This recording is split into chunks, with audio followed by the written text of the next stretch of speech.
வேளச்சேரி ஃபைபர்லாங் பகுதியில் கட்டுமான தளத்தில் ஏற்பட்ட மண் சரிவில் சிக்கியவர்களை மீட்கும் பணி தொடர்ந்து நடைபெற்று வருகிறது.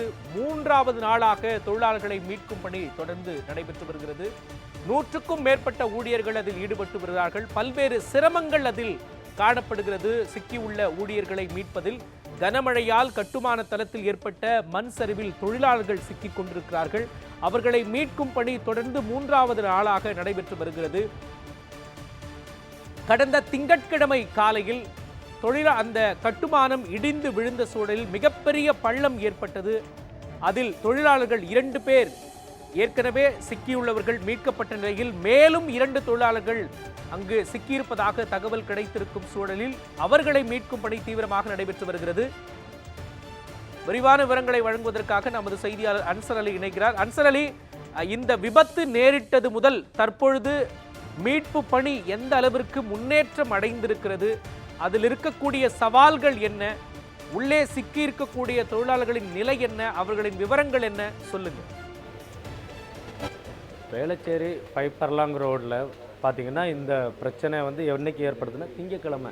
அதாவது மிக்ஜாம் புயலுடைய தாக்கம் அதிகரித்து மழை தொடர்ந்து பெய்ய தொடங்கிய அந்த நேரத்தில் ஒரு தனியார் கட்டுமான நிறுவனம் அங்கே ஒரு கட்டுமானத்தை கட்டிக்கிட்டு இருக்காங்க. அந்த கட்டுமானத்திற்காக சுமார் 50 அடி பள்ளம் தோண்டப்பட்டதாக கூறப்படுகிறது. அந்த 50 அடியா அது எத்தனை அடிங்கிறது கூட இன்னும் சரியான முழு விவரங்கள் கிடைக்கப்பெறாத ஒரு சூழல் இருக்குது.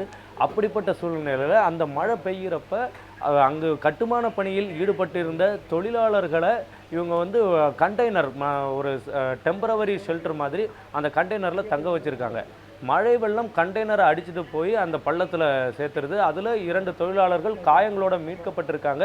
இன்னும் 2 பேர் இருக்கிறார்கள் அல்லது 3 பேர் இருக்கிறார்கள் அப்படிங்கிற தகவல் வந்துக்கிட்டு இருக்குது. அது கூட தெளிவாக இல்லை.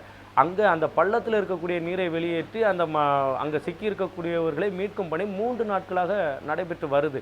இந்த 3வது நாளாக மீட்பு பணி நடைபெற்று வரக்கூடிய சூழ்நிலையில் அந்த பகுதியில் காவல்துறையினர் இரும்பு தடுப்புகளை அமைத்து பாதுகாப்பு பணியில் ஈடுபட்டிருந்தாலும் கூட சிக்கியிருப்பவர்களை மீட்க வேண்டும் என்ற ஆவலில் அந்த பகுதியில் உள்ள மக்கள் தொடர்ந்து அங்கு குவிந்து வருகிறார்கள். இதனால் போலீசார் அந்த கூட்டத்தை கட்டுப்படுத்துவதோடு மட்டுமல்லாமல் மீட்கும் பணியை செய்ய வேண்டியது இருக்குது. இந்த சூழ்நிலையில் மீட்பு பணியில் தொய்வு ஏற்பட்டிருப்பதாக, தாமதமாக இந்த மீட்பு பணி நடைபெறுகிறது, இன்னும் அதை துரிதப்படுத்த வேண்டும் என்கிற கோரிக்கை வலுத்து வருகிறது. இப்போது நிகழ்விடத்தில் பார்த்தீங்கன்னா நமது செய்தியாளர் அங்கே இருக்காங்க. இந்த நிகழ்விடத்தில் இருந்து சம்பவத்தில் அங்கே நிகழக்கூடிய விஷயங்கள் எல்லாம் நேரடியாக பதிவு செய்ய காத்திருக்காங்க.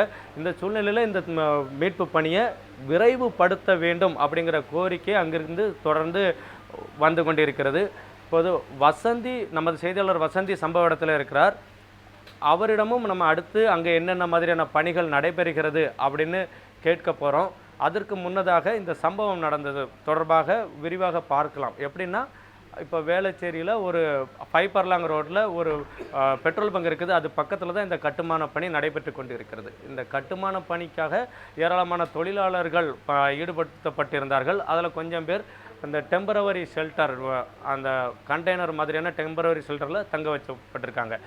திங்கட்கிழமை காலையில் மழை அதிக அளவில் ஆகி வெள்ளம் வர தொடங்குகிறது.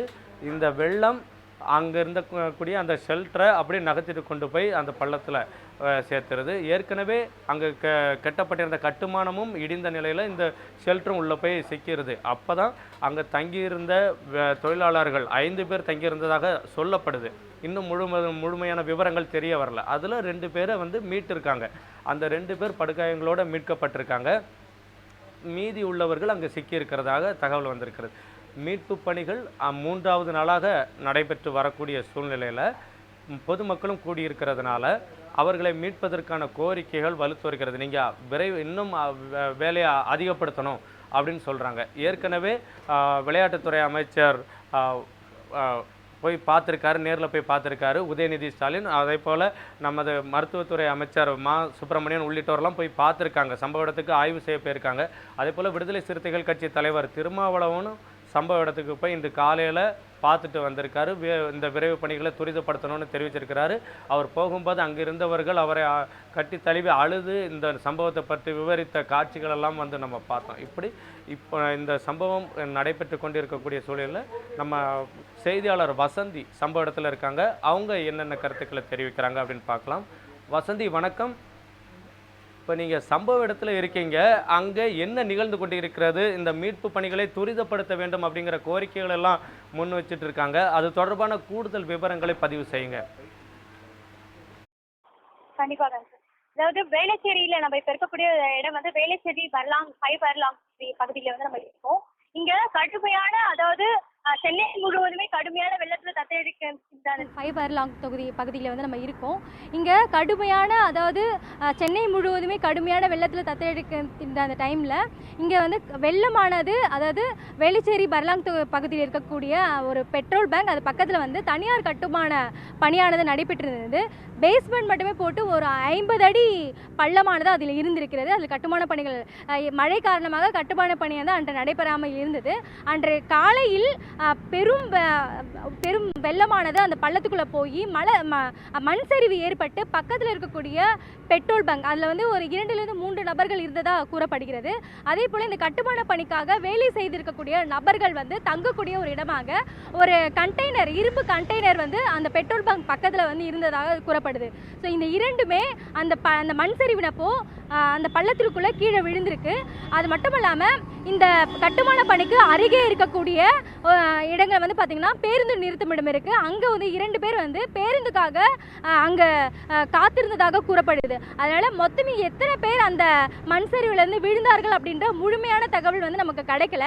இது வரைக்கும் அதில் இருக்கக்கூடிய சிக்கல்களை, அதோடைய நிலவரங்களோட உங்களுடைய உறவினர்கள் அனைவருமே அவர்களுக்காக காத்திருக்கக்கூடிய ஒரு விஷயமா தான் பார்க்கப்படுது. சம்பவம் நடந்து சரியாக 3 நாட்கள் ஆகிறது. 3 நாட்களிலுமே இது வரைக்கும் 20 அடி தண்ணீர் மட்டுமே வெளியேற்றப்பட்டிருக்கிறது. இன்னும் கூடுதலாக தண்ணீரை வந்து வெளியேற்றி அவர்களை உடனடியாக வெளியே கொண்டு வர வேண்டும்ன்றது தான் உங்கள் உறவினர்களோட கருத்தாக இருக்குது. இருப்பினும் அங்கு இதற்கான ஒப்புதல் யார் கொடுத்தாங்க? இவ்வளோ பெரிய பள்ளம் அங்கே உருவாக்கும் போது ஏன் ஒரு சேஃப்டி மெஷர்ஸ் எடுக்கலை?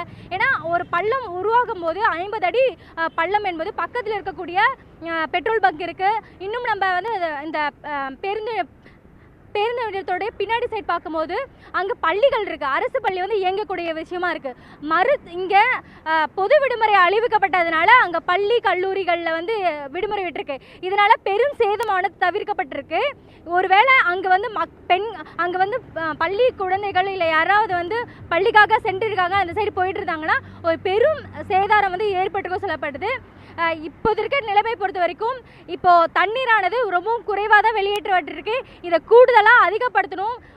இந்த செகதிரி இருக்கிறத வந்து சீக்கிரமாக பண்ணணுன்றது அங்கே இருக்கக்கூடிய உறவினர்களுடைய கோரிக்கையாக இருக்குது. வெறும் தண்ணீர் வந்து ஏன் அங்கே இருக்கக்கூடிய மூழ்கி அங்கே இருக்கவங்களை வெளியே இருக்க முடியாத காரணம் அங்கே இரும்பு, அதாவது கண்டெய்னர் வந்து அங்கே வந்து ஒருத்தர் மாட்டியிருக்காங்கன்றோம். அதே போல் இந்த பேஸ்மெண்ட் போட்டிருக்காங்க, அந்த இடத்துல இரும்போடைய தளவாடங்கள்லாம் அதில் இருக்குது. அதனால் உள்ளே இருந்து போக முடியாமல் மூழ்கி அவர்களை காப்பாற்ற முடியாத ஒரு சூழல் ஏற்பட்டிருக்கு. அதே போல் பெருத்த அங்கே இருக்கக்கூடிய மண்கள் வந்து அதிகமாக இருக்குது, சேர்களும் சகதியாகவும் இருக்கிறதுனால அங்கே வந்து உள்ள எந்த ஒரு இயந்திரத்தையும் உள்ளே செலுத்தி எடுக்க முடியாத ஒரு சூழல் இருக்குது. இப்போதைக்கு தண்ணீர் மட்டுமே வெளியேற்றப்பட்டு அதன் பிறகு சேர்களை அகற்றி மட்டுமே அங்கே உள்ள என்ன நிலவரம் இருக்குன்றது நமக்கு முழுமையாக தெரிய விடுமான் சார். ஒரு ஊர் மாதிரி ஓகேங்களா, இந்த 5 உயிர் ஒரு ஊர் மாதிரி ஓகேங்களா. இந்த 5 உயிர் போன இந்த 5 உயிர் அவங்களுக்கு சாதாரணமாக தெரியலாம் ஓகேங்களா. இந்த 5 உயிருக்கு அந்த 5 குடும்பம் என்ன ஆகும் சொல்லுங்கள்? அந்த குடும்பத்தோட நிலவரம் என்ன? மிஞ்சி போனால் என்ன பண்ணுவீங்க? தலா 1 லட்சம் பணம் கொடுப்பீங்க, யாருன்னா வேலை வாங்கி கொடுப்பீங்க, அதை வச்சு போயிட முடியுமா? அந்த உயிர் யார் கொடுப்பா? ஓகேங்களா. இது தமிழ்நாட்டுக்கு வச்சு அவ்வளோ நிலை மேடம். இது இந்த 5 பேரோட முடியாது. இந்த 5 உயிர்ன்றது எங்களுக்கு ஒரு ஊர் மாதிரி ஓகேங்களா. இந்த 5 உயிர் ஒரு ஊர் மாதிரி ஓகேங்களா. இந்த 5 உயிர் போன இந்த 5 உயிர் அவங்களுக்கு சாதாரணமாக தெரியலாம் ஓகேங்களா. இந்த 5 உயிருக்கு அந்த 5 குடும்பம் என்ன ஆகும் சொல்லுங்கள்? அந்த குடும்பத்தோட நிலவரம் என்ன? மிஞ்சி போனால் என்ன பண்ணுவீங்க?